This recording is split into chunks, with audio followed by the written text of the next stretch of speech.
Hello, mayam ngasisu crime wari maputuna luxury ngasi wari asidi Delhi gi Chatarpur da megi tang tarang nipan 2022 da thokiba mihat amagi matang da ni mihat ase yam tam thiba mihat singi manung da amkha oeba ko ado haiba thodoksi thora matung da media gi se naw singna thodok ase koi gi love jihad ki angle da puna yam kan hona ki maram di masida culprit oiriba nupa se muslim ni aduga victim orisina Hindu Nupi ama khakneba ko adui mahatarapada mayam pebirapa feedback ki matungin ai wari se khara thuna lina bo hona jake masida soiba aram no ka yorbo su mayam ngakpiyo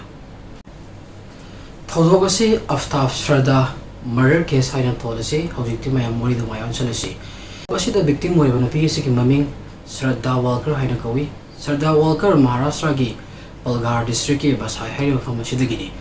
magi family habadi magi mama manau no paga punna lemine aduga magi mapaga di mama se divorce to budagi mapaga punna lemine de mai mapagi mamingna Vikas Walker kawi maga se electronics dukan lama hagaga magi hingnabagi lambi ya libnu pa ma khangni ka aduga Shraddha magi schooling ase koi basai convent school amada hawraki madugi mahatarapada schooling lora matungda koi birargi Viva Institute of Technology da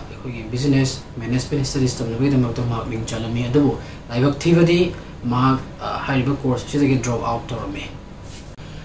Shraddha magi course dagi drop out tor matungda ma yumda free da lerami adu ma yumda free da lady kan matam da ma se sumaina yumda free da leba taragadi magi punsi se marik ma hau tho aro hana khanbadagi ma tho pesa tan da biya de tho ama to da biya de hana khalakudagi ma tho thiwa hoklami laibak phabadagi ma Mumbai gi Malar haiba jaga sida multinational company amagi makhara chalaiba call center amada makto phangami sida culprit oiba nupa Aftaf Punawala haiba nupa sa masi ahan bada Shraddha ga bubble ko dating app amagi through the khangnabani ka Aftaf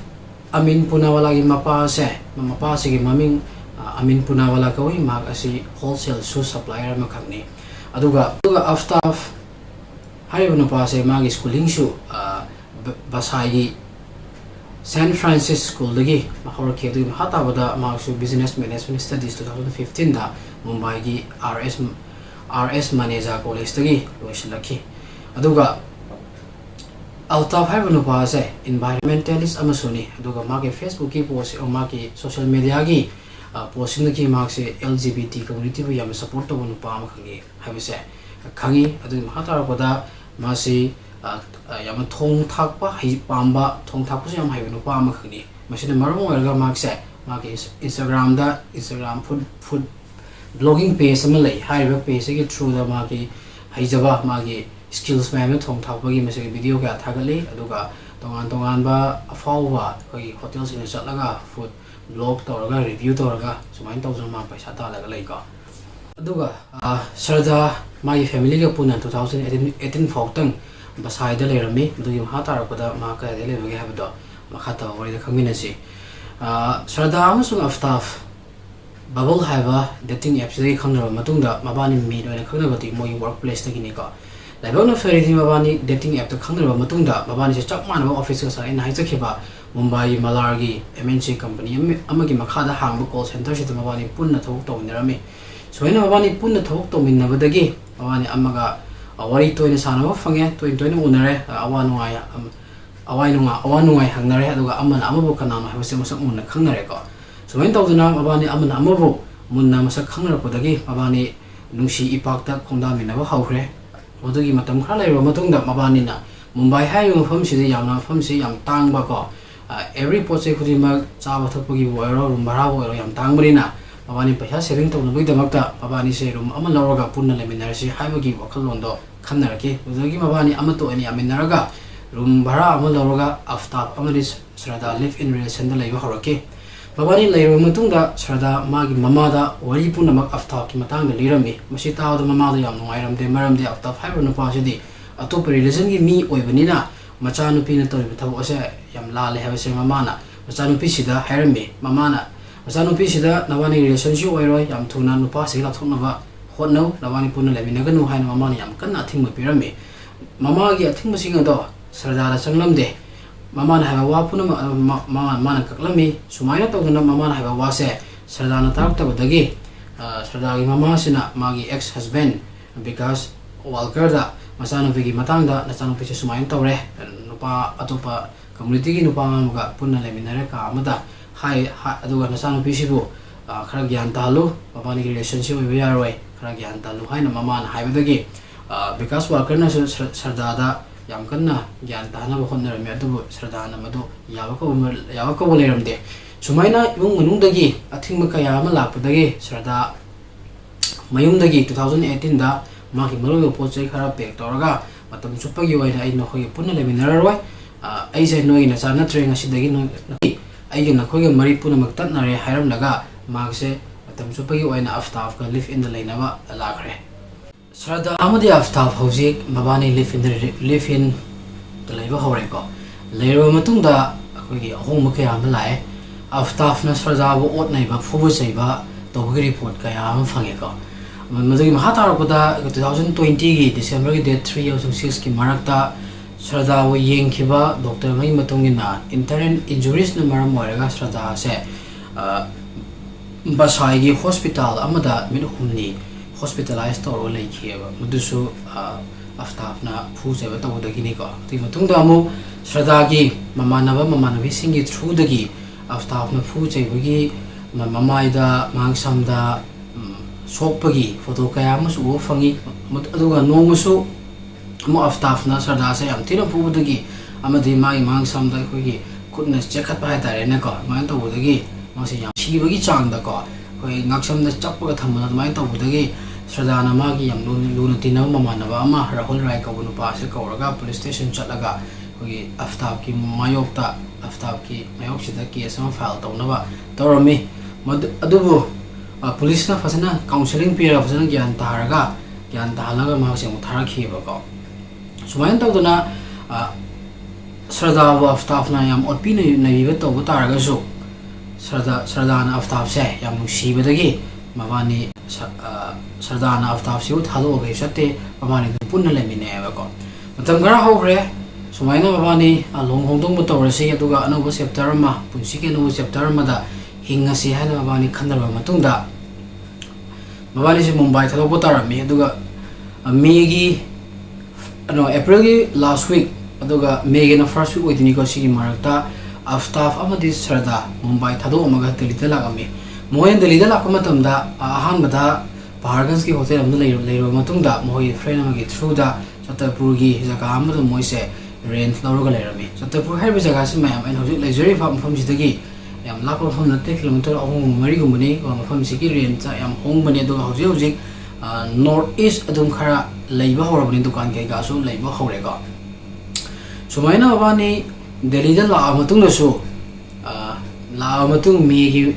mid me hatare na sida mabani si koi gi lohong khongnung bagi matang sida horaga khatnayaba Sarda di lohong pame aduga Aftaf ta lohong bagi damakta pressure tawrami maduda Aftaf na yadabadagi mabani adum khana saina tawrami adubu nongmadi nong haisi May gi tang taragani pan 2022 oitoine ba ko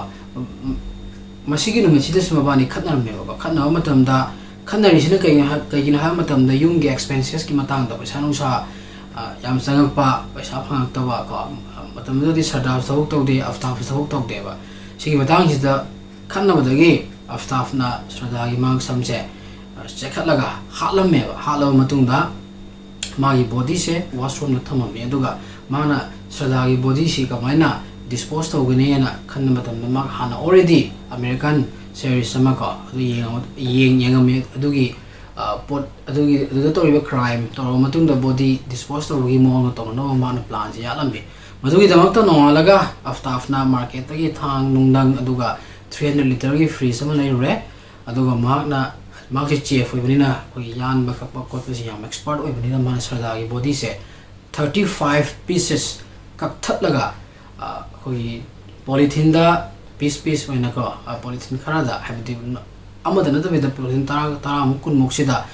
tawraga man free sida hablami aduga magi kaas manam namdana ba kiromi spray chairami aduga Sarda gi body se pulap dispose to ro hot na da numit taraga ni panchange ba aduga dispose to wi jaga sina mehroli gi jungle chaw am lei ba ko khoi ju he mar ko to pa walking chat le ba ko sigi any mafam da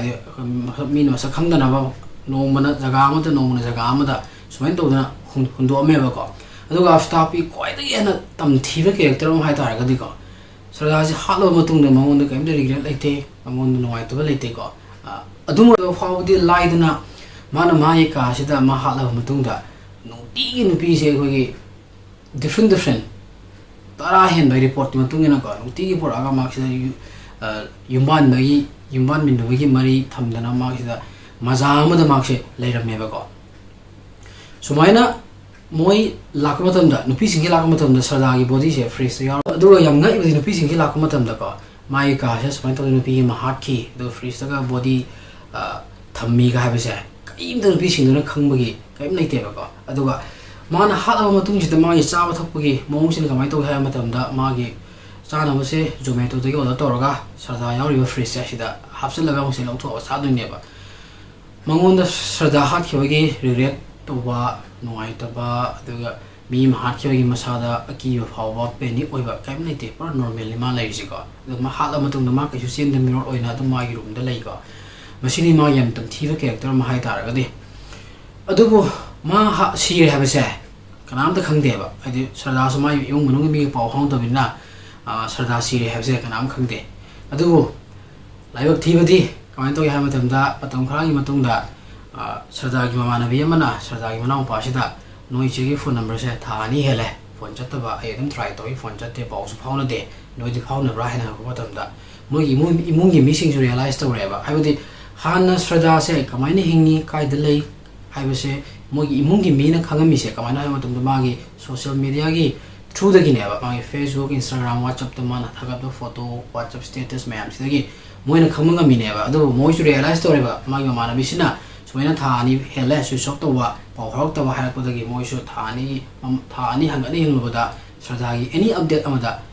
update ama follow magi social media da Facebook da WhatsApp da Instagram da ubo phang de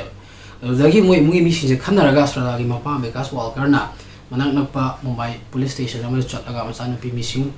report ama file tore hairiba missing report se file tawdagi Mumbai police na han be investigate to matamda sradagi eroiba phone location track se Delhi da tawdagi madu base tawraga Delhi police ta case transfer tawreba Delhi police ta sradagi mapana srada se suman to nupa am gole minapani magi ming na shi ko wi aina pull up details pirami aduga sragi mapa bekas walker na sradagi laifam se khangmadagi nongma November gi tang ni panda maksi Delhi da lagami aduga sarda gi flat chida lakamatam da sarda gi flat che thong no la leirame ba adagi mase chingna horokpadagi mana Meroli police station da chatlaga sarda gi kidnapping case ma file tobi madda mana staff amin punawala gi matang da yam details harami ma leminai aduga mana isanu pise fuba chaiba domestic violence hatare longdra ga su ko yam thina to biba masi mayam se to na to wi mapa gi case report che case file report to gi case file to gi report se base oraga mr yum pham oraga January thada staff amin punawala se fare farga masi judicial custody da thame thamadagi police ki interrogation to matamda mana crime se mana to buni have se confess to re mana ka gidong ta halibano sardana mabul ongse hairupagi hatpani ka aduga mana kamaina hatle matuk kunsa manga thokna Hatlaba Matung da Meroli gi jungle sida Meroli gi jungle gi tongan form sing da ma Langthokpa gi wari se pulap liram me ba police na evidence collect to the yamna one thoki ka id staff na evidence puna mak loin manghalami kaim da phangde ba ma ki body jo staff to ga Meroli gi jungle sida ko poiti wait hirame do hawa whole body part che phangmangam khide ba suma tangi body part tra go hundo khak phange na pieces strong ma tare pieces strong do phange do pieces sing asidu only bones kaktane ba ko the flesh yaw de ba adubu DNA test ki matungina haiba bones ing test to matamda srada gi body ni have se khambangam khi tuna srada si mi hat ten hat pi re ka hat pi re aduga staff amin punawala police na fare aduga mak si mak lande haiba si proof to gani haiba dagi trial to hore trial to riga tanja si da mak si tihar jal thami ka Masini ngasigi tamthiraba mi hachigi warisigo mayame umisi hatle sumna hatlaba matungda dispose tawnabani haidunabu mi amagi body shibu matup kunsaga manga thokna kakthtlaga khogi any jaga am langthokpa base masi yamna tamthiba miyobagi lichat nataba adugumba character am khagdi ko after yawrisi masi gi matang chida yam kanna ikogi hindu gi organization mayamna love jihad ki matang de puthokna ba ko yam kanna protest tawki ko yam media channel sing da su 24/7 isi ki matang da akogi pau si adum thari basi ko ado masi yam nuaite sumaina nupi amabu lohongi pi amana lohonga se harpagi da makta nuaina nupi amabu tamthi da pataraga di mudu akogi miyo bagi lichat nate ma lohong daga su mabani lohong manate libin dale bani adum break up to yai ma adum matam khara miro oina leiraga dum mang ki yai bako mudu toroga adum crime sibu avoid to yabani adubu ma sa oina all of Nina, me was a girl so high or culture of Nina Man Hatoga, or Langthokpa,